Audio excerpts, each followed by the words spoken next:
By popular demand, here is the video on pivot mounts.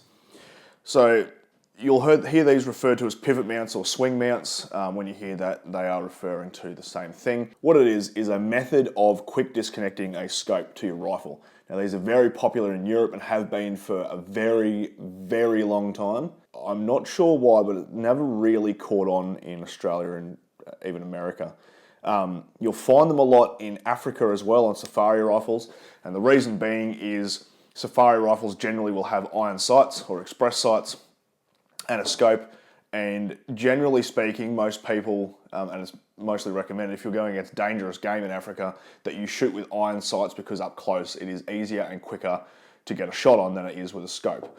So they'll have the option of being able to walk around with their iron sights, and then if they do see game further away, they can whack their sight on, take a shot, and these rings make it possible to retain 100% zero. So essentially it's a set of bases, the front with a locking foot and the rear with a catch. There are a few different types. There are this type here, which has a spring-loaded beveled latch that rotates, and there is another style that has a turnbuckle which engages a foot. There is another style again where it's a set of feet in the back and a set of feet in the front, and you put the back feet in and then push it down and it will lock in the front. They're the three main types that I know of at the moment. Those ones are technically not swing or pivot mounts because they rock in like that, but they are quick disconnect.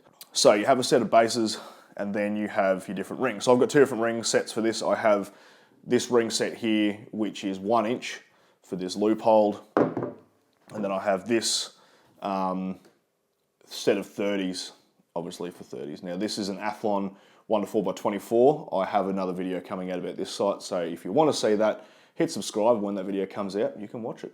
All right, so I'll run a little quick demonstration. So let's get our 1 to 4 here. You sit the foot in on the side, and that foot is very similar, I'm pretty sure it's actually exactly the same as the front of a loop-hold STD mount.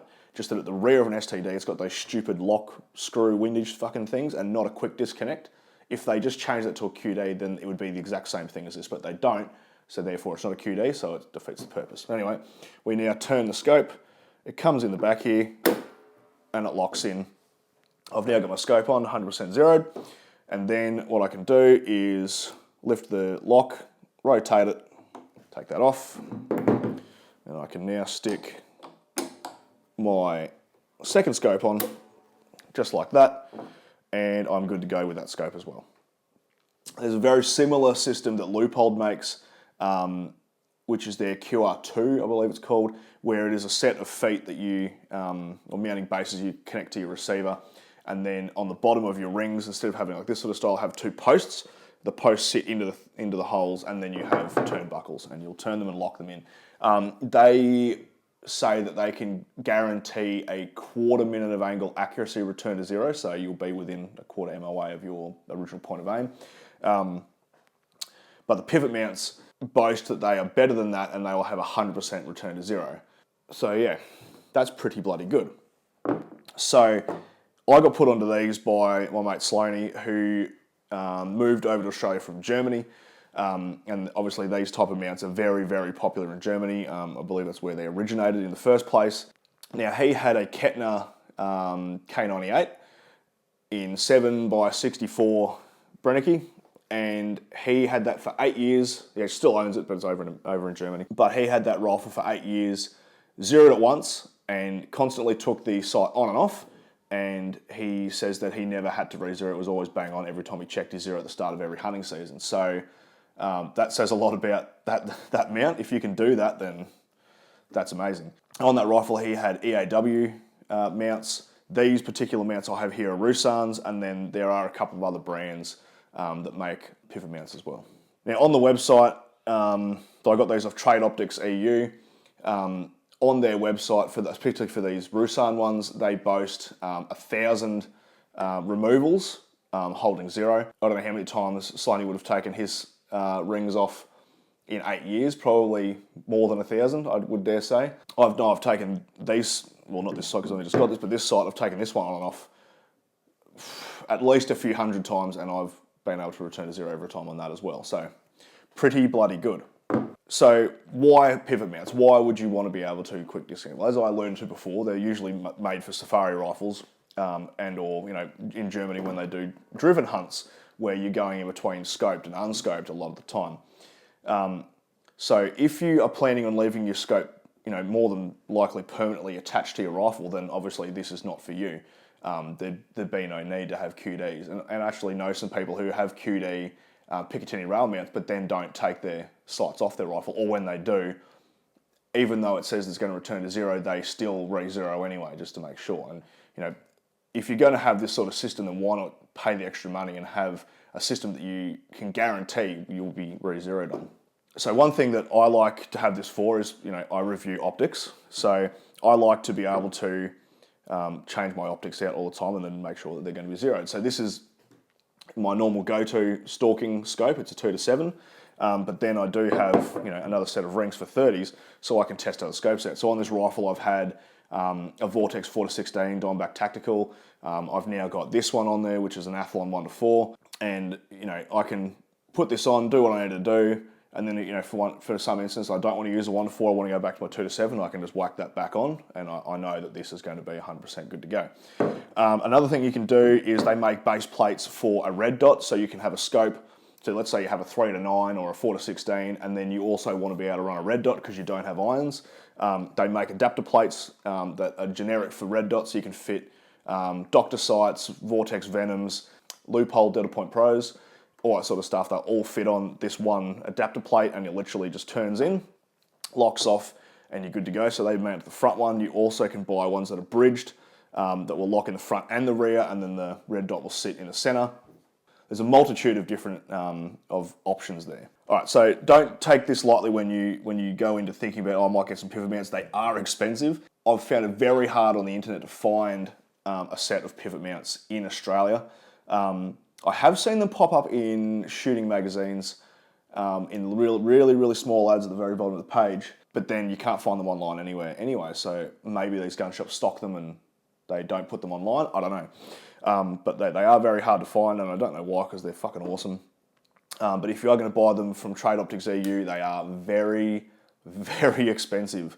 I think the first set, which was the mounting feet and the rings for the 1-inch tube, was like fucking 350 Australian, I think, something like that. And then I had to pay the postage, which was like another $90 or something. And then I did later on, so that was the 1-inch one. Then I did later on go and get the 30mm rings because I wanted to be able to test different sights out. And then just to buy the rings again was another couple of hundred. Then I had to pay the postage again. So if you are going to buy them from Europe, I would highly recommend that you really think about what you want to do. And if you want to get a few different things, like you want to get the bases, a set of 1-inch rings, a set of 30mm rings, and a red dot plate, buy it all in one bundle, so you're saving on the shipping. Although if it goes over $1,000, you will have to pay tax on it anyway. So you do the maths and figure out what you can buy and what you can't buy. When you mount these as well, it is going to be fairly permanent. And it's not completely permanent, but it's fairly permanent. When you mount these bases, you do run an epoxy underneath the bases before you screw them in. It's fairly permanent. You could obviously, you can get the screws out and you can knock it off with probably a rubber hammer or whatever, but it's fairly permanent. So if you're going to do it, I would suggest do it to a rifle that you know you want to keep, or when you sell it, stress to the person who buys it or the gun shop that buys it off you how much these rings are worth, because you're obviously going to lose money on that, because if people don't know what they are, then to them it doesn't mean anything. So all in all, an awesome bit of kit.